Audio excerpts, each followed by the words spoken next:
Hey welcome again to the channel. तो जैसा thumbnail में भी आपको और टाइटल से भी पता चल चुका है, तो मैं इसमें हेरिडिटी के सबसे ज़्यादा इंपॉर्टेंट क्वेश्चन कराऊंगा जो कि एग्जाम में आने के 100% चांस है। मीन्स अगर एग्जाम में हेरिडिटी का कोई भी क्वेश्चन आएगा तो वो इसी वीडियो के अंदर से आएगा। मैं जो क्वेश्चन इस वीडियो में कराऊंगा 100% वही श्योर आपके सीबीएसई बोर्ड 2026 के साइंस पेपर में दिखेगा, अगर वो क्वेश्चन हेरिडिटी का हुआ तो बिना टाइम वेस्ट किए चलिए इस वीडियो को शुरू करते हैं। तो इसी के साथ फर्स्ट क्वेश्चन है, a pure tall pea plant is crossed with pure dwarf plant, F1 generation is obtained and then self pollinated to get F2 generation. तो पहला क्वेश्चन है, why do plants of F1 generation look alike justified. Means F1 generation के सारे plant एक जैसे क्यों दिखते हैं, इसका कारण बताना है। तो हमें पता है कि जब भी प्योर टॉल प्लांट और प्योर शॉर्ट प्लांट का क्रॉस कराया जाएगा तो F1 जनरेशन के सारे प्लांट टॉल दिखेंगे, और इसका कारण ये होता है कि सब में कहीं ना कहीं dominant trait capital T present होता है, जिसके कारण सारे पेड़ टॉल दिखते हैं। So answer will be because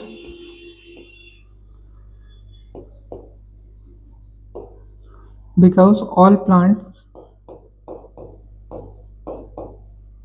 have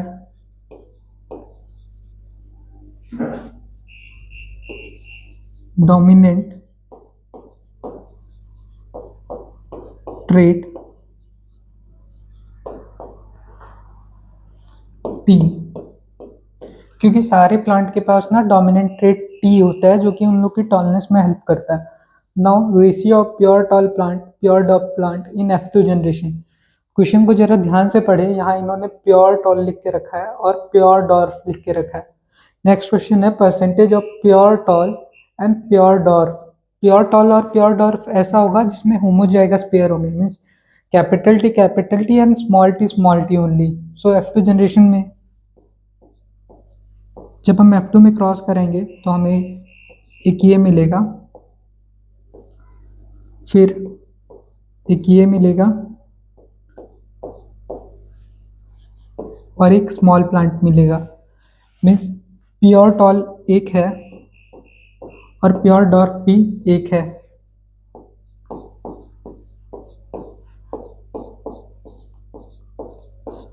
अगर क्वेश्चन नंबर 3 की बात करें परसेंटेज क्या होगा, तो ये भी 25% है और प्योर डॉर्फ भी 25% है। आई होप आपको समझ में आया होगा, इन्होंने प्योर टॉल और प्योर डॉर्फ का बात किया, ना कि सिर्फ टॉल का। Moving on to next question. Now moving on to next question, अगर वो फर्स्ट क्वेश्चन जो मैंने कराया वो एग्जाम में नहीं आया, देन ये सेकंड क्वेश्चन श्योर आपके एग्जाम में दिखेगा, क्योंकि ये दोनों क्वेश्चन में ना एक क्वेश्चन हर एक साल पेपर में रिपीट हो रहा है। What are chromosomes? Write total number of chromosome present in human. Also write the number of sex chromosome and autosomes. So chromosomes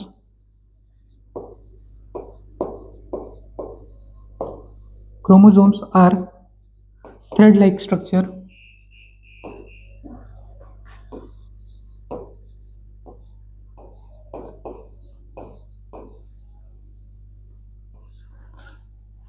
present in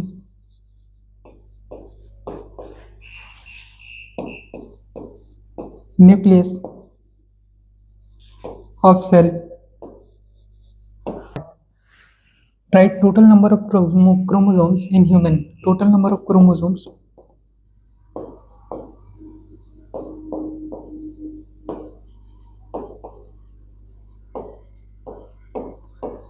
तो हमारे पास टोटल नंबर ऑफ क्रोमोसोम्स है 46 या फिर 23 पेयर, जिसमें से ऑटोसोम्स है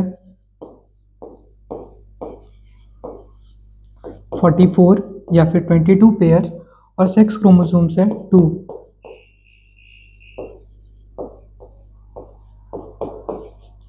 अब इसका नेक्स्ट पार्ट ये है कि how is stability of DNA is ensured in sexually reproducing organism, या फिर how chromosome number maintain in sexually reproducing organism, या फिर how chromosome numbers are restored. ये सारे क्वेश्चंस का आंसर एक ही है और वो है by the process of fertilisation.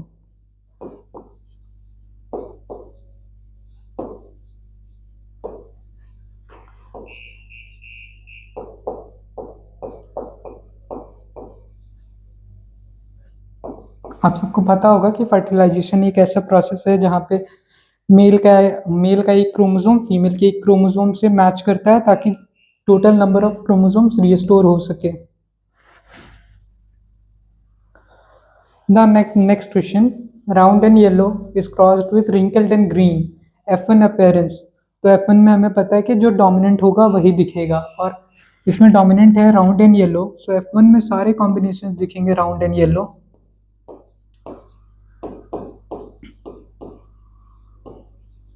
F2 combinations and ratio, so F2 में कॉम्बिनेशंस बनेंगे round and yellow,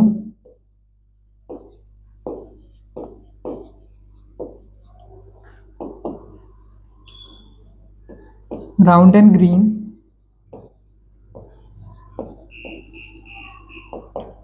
wrinkled yellow,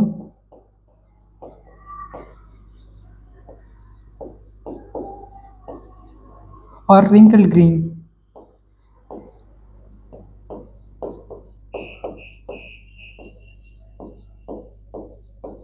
और इनका रेशियो होगा 9:3:3:1। ये रेशियो और ये क्वेश्चन पूरा एकदम हुबहू लर्न कर ले क्योंकि ये भी बहुत बार रिपीट करता है। इसका नेक्स्ट पार्ट है रीजन ऑफ न्यू कॉम्बिनेशन। तो इसमें जो न्यू कॉम्बिनेशन है round and green and wrinkled ये ग्रीन, ये बनने का कारण क्या था? तो ये बनने का कारण था law of independent assortment. Law of independent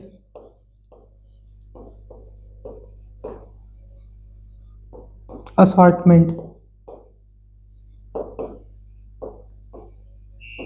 I hope आपको समझ में आया होगा। Moving on to next question. Protein control the expression of characters, explain using tallness as example. ये क्वेश्चन बहुत बार रिपीट नहीं हुआ है लेकिन लास्ट 3 सालों से ये क्वेश्चन हर एक बार रिपीट हो रहा है, बस ऊपर का स्टेटमेंट बदल के, जिसमें आपको प्रोटीन का काम लिखना होता है। So protein control expression of various characters by carrying out specific function as dictated by gene. मतलब प्रोटीन कैरेक्टर्स को कंट्रोल करने के लिए ना जीन से वही काम करवाता है जो उसे जीन बताया होता है। जैसे कि for example in P plant characteristic of tallness is controlled by protein that promotes the production of growth hormone. Means P plant जो कि लंबा होने वाला है उसमें ऐसा प्रोटीन होता है जो कि उन हार्मोन को सिंथेसाइज करता है जो उसकी ग्रोथ में हेल्प करे। ये क्वेश्चन भी आपको लर्न कर लेना है क्योंकि पिछले कुछ सालों में ना ये क्वेश्चन बार बार देखा गया है, ज़्यादा नहीं पिछले 3 सालों से। मीन्स उम्मीद है कि 2026 वाले पेपर में भी ये क्वेश्चन मिल जाए। अब मैंने एक खास टाइप का एमसीक्यू लिया हुआ है क्योंकि ये थोड़ा कंसेप्चुअल है। अगर ये आ गया एग्जाम में तो आपके बहुत ज़्यादा टाइम कंज्यूम कर जाएगा, तो चलिए इसे सॉल्व करते हैं। A cross produces 50% tall and 50% short plants, the parental gene combos must be. Means 50% tall है और 50% शॉर्ट है तो उनके पेरेंटल जीन क्या होंगे? तो ये 4 ऑप्शन है। अब चारों सॉल्व करने से पहले मैं आपको बता दूं कि अगर किसी का भी पेरेंटल जीन होमोजाइगस टॉल होगा, मतलब प्योर टॉल होगा, तो F1 जनरेशन 100% टॉल होगा।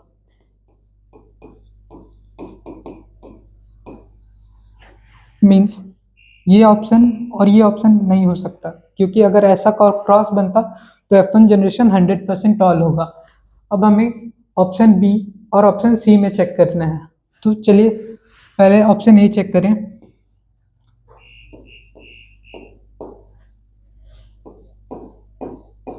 So first combination will be pure tall, second combination would be tall, third combination will be tall and fourth combination will be short। तो ये तो नहीं होगा क्योंकि इसमें 50% टॉल नहीं है, इसमें 3 प्लांट टॉल है और 1 प्लांट शॉर्ट है। सो बचा बस ये होगा। अगर मैं आपको करके भी दिखा दूं, T क्रॉस T, सो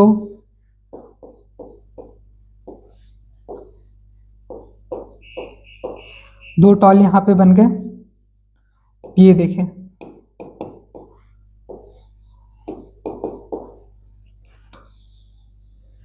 और 2 शॉर्ट यहाँ पे बन गए, means option will be C.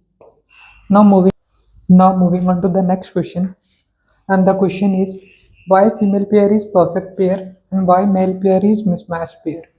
Means female pair perfect pair क्यों है, तो इसका आंसर ये है कि उनके जो सेक्स क्रोमोसोम होते हैं, दो सेक्स क्रोमोसोम होते हैं और दोनों सेम होते हैं, एक्स एंड एक्स, इसीलिए वो परफेक्ट पेयर है। जबकि मेल्स में एक क्रोमोसोम एक्स होता है और दूसरा क्रोमोसोम वाई होता है, इसीलिए वो मिसमैच पेयर है। मीन्स ये का आंसर होगा because they have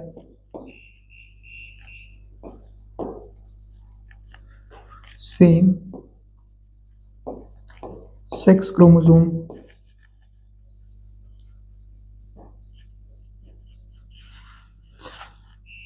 that is X and X. Why male pair is called mismatched pair? Because it has two different sex chromosomes.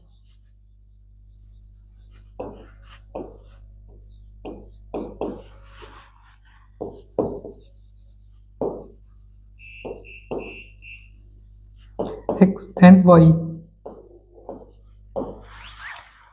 Next question. The sex of a child is determined by what they inherited from father. तो इसका answer ये होगा कि child में तो एक sex chromosome पहले से फिक्स होगा जो कि होगा एक्स, मदर से आए, चाहे चाइल्ड बॉय हो या फिर गर्ल हो, उससे कोई फर्क नहीं पड़ता। एक सेक्स क्रोमोसोम हमेशा मदर से आता है जो कि होता है एक्स क्रोमोसोम। अब दूसरा सेक्स क्रोमोसोम आता है फादर से। अगर फादर से एक्स क्रोमोसोम आया तो जो चाइल्ड होगा वो गर्ल चाइल्ड होगा, और अगर फादर से वाई क्रोमोसोम आया तो जो चाइल्ड होगा वो मेल चाइल्ड होगा। और नेक्स्ट क्वेश्चन है, फ्लो चार्ट बनाना है प्रोबेबिलिटी दिखाने के लिए कि गर्ल और बॉय का 50-50 प्रोबेबिलिटी है। सो फर्स्ट आप देख सकते हो, all child will inherit an X chromosome from their mother regardless of whether they are boy और girl. The sex of child will be determined by the chromosome what they inherited from father. If a child inherited X chromosome from their father, it will be a girl child, and if it's inherited Y chromosome, the child will be a boy. I hope आपको समझ में आया होगा। And next part is this flow chart और flow diagram, जहाँ पे आपको probability दिखाना है। So यहाँ पे फीमेल बन रही है और मेल, और दोनों का बनने का चांस भी 50-50, और ये वाला फ्लो डायग्राम आपको एग्जाम में बना के दिखाना है। And the question is, why female pair is perfect pair and why male pair is mismatched pair. Means female pair perfect pair क्यों है, तो इसका आंसर ये है कि उनके जो सेक्स क्रोमोसोम होते हैं, दो सेक्स क्रोमोसोम होते हैं और दोनों सेम होते हैं, एक्स एंड एक्स, इसीलिए वो परफेक्ट पेयर है।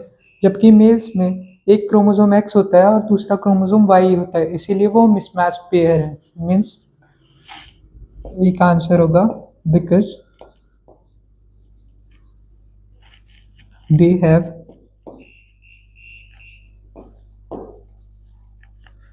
same sex chromosome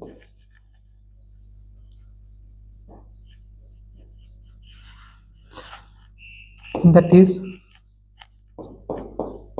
X and X. Why male pair is called mismatched pair? Because it has two different sex chromosomes.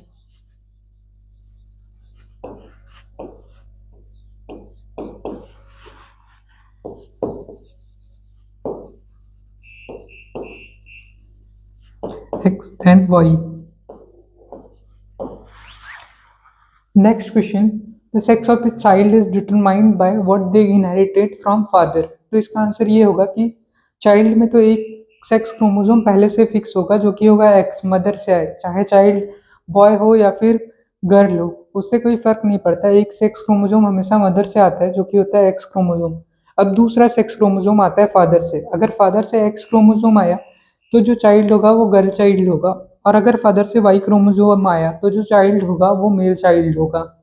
और नेक्स्ट क्वेश्चन है, फ्लो चार्ट बनाना है प्रोबेबिलिटी दिखाने के लिए कि गर्ल और बॉय का 50-50 प्रोबेबिलिटी है। So first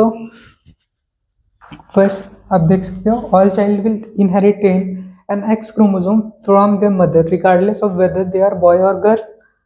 The sex of child will be determined by the chromosome what they inherited from father. If a child inherited X chromosome from their father, it will be a girl child, and if it's inherited Y chromosome, the child will be a boy. I hope आपको समझ में आया होगा. And next part is this flow chart और flow diagram, जहाँ पे आपको probability दिखाना है. सो यहाँ पे फीमेल बन रही है और मेल, और दोनों का बनने का चांस भी 50-50, और ये वाला फ्लो डायग्राम आपको एग्जाम में बना के दिखाना है. Now last question. Tomato plant green stem is crossed with purple stem. ये ना टॉल और शॉर्ट वाला ही केस है. इसमें अलग अलग टाइप का यहाँ पे फीचर्स दिखाया होता है. जैसे यहाँ पर्पल स्टेम है और यहाँ पे ग्रीन स्टेम है. Colour expected in F1, colour वही होगा जो कि डोमिनेंट होगा. यहाँ G कैपिटल है, मीन्स ग्रीन डोमिनेंट है. Colour expected in F1 will be green because green is dominant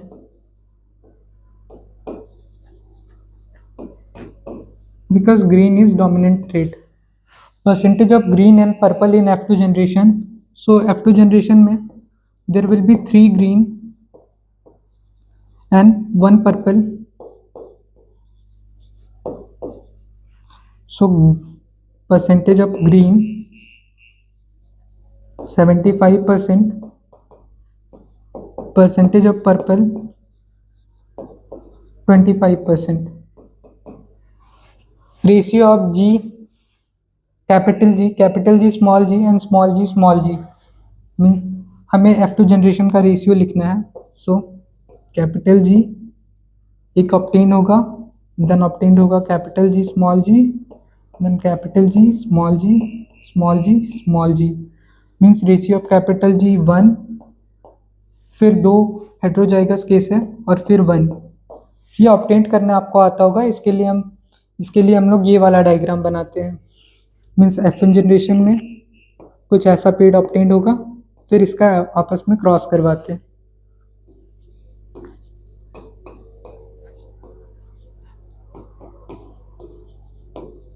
ये F1 जनरेशन है और ये F1 जनरेशन का जब सेल्फ कराया जाता है तो फिर F2 जनरेशन ऑब्टेन होता है.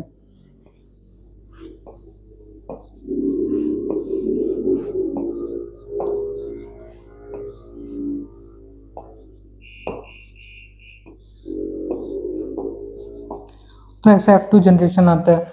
अब यही क्वेश्चन जो 4-5 मैंने करवाए, यही 4-5 क्वेश्चंस में से एक क्वेश्चन आपके हेरिडिटी के एग्जाम में दिखेगा. यहाँ तक वीडियो आपने देखा है तो थैंक यू.